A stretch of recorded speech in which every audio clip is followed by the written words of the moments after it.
तर आधी सध्या नुकतंच मतदानाला सुरुवात झाली, आपण मतदान केलंय, काय भावना आहेत तुमच्या? मी निवडून येणार हीच माझी भावना आहे. होय, काय वातावरण आहे एकंदरीत मतदान केंद्रावर? वातावरण तर सगळ्या 100% आम्हाला प्रतिसाद आहे मतदार लोकांचा. होय, काय आव्हान वाटतं आपल्याला? सगळ्यांनी मला 100% आव्हान दिलेलं आहे, आम्ही नगराध्यक्ष होणार म्हणून. होय, विकास म्हणून किंवा काय कामं असणार आहे आता समजा निवडून आला तर काय करणार? मी नगराध्यक्षच्या खुर्चीवर बसल्यानंतर पहिल्यांदा महिलांच्या अडचणी हे करणार. महिलांच्या ज्या अडचणी आहेत, मी आता प्रभागात फिरत असताना प्रत्येक महिलांनी मला अडचणी सांगितले.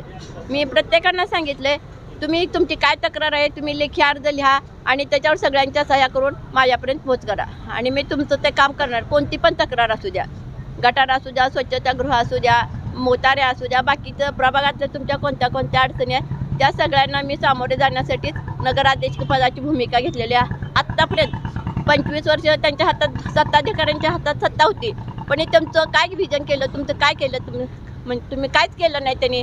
तर तुम्ही मला एक बार एवढं निवडून द्या आणि मी तुमचं काम केल्याशिवाय राहणार नाही, हेच माझं ध्येय राहील. आमदार आपल्या विरोधात आहेत, काय वाटतं आपल्याला?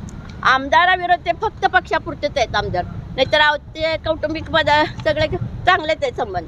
आणि आमदारचे आवता मंगळवेढा सिटीमध्ये आवताडेच्या पॅनलला सगळे म्हणजे आवताडे सगळे एकच आहेत, सगळे ओळखतात. त्यामुळं विरोधकांची सुद्धा मला प्रतिसाद भरपूर आहे. त्यांचे मेसेज म्हणले होते की तसं जर आम्ही एकत्र असं वाटलं तर आम्ही वन वे झाली असती निवडणूक. असं काय नाही, तिला काय माहिती, ती आत्ता आलेली आहे. आम्ही 40 वर्षात झाली, 40-45 आणि पहिले पण आमचे संबंध आहेत. का तर ती आमदारची आई आहे, ती माझी आत्याच आहे. आणि आता एक 10-12 वर्षात येऊन तिला काय माहिती आमचे संबंध कसे आहेत ती काय पण त्या पक्षामुळे ती बोलत असेल. मतदारांचे काय भावना तुम्ही मतदारांना भेटलाय, काय त्यांच्याकडून काय तुम्हाला पैसे? प्रत्येक ठिकाणी मी मतदारापर्यंत पोहोचलेले, पण प्रत्येक मतदारांच्या भावना म्हणजे अगदी भावनिकच आहेत. त्या अगदी गळाभेटी घेऊन तू कशाला इथं आली गाबे, माझं मत तुलाच आहे की. आणि सगळ्यांनी जवळजवळ 90% मला प्रतिसाद दिलेला आहे, महिलांनी पण, महिला पण आणि पुरुषांनी पण.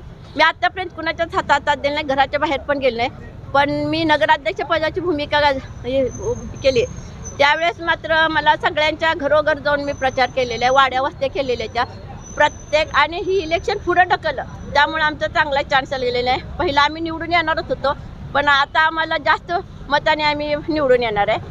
तुम्ही आता नगराध्यक्ष पदासाठी उभा राहिला आणि स्वतःचं मतदान स्वतःला केलेलं आहे, तर काय भावना नेमकी आता तुमची?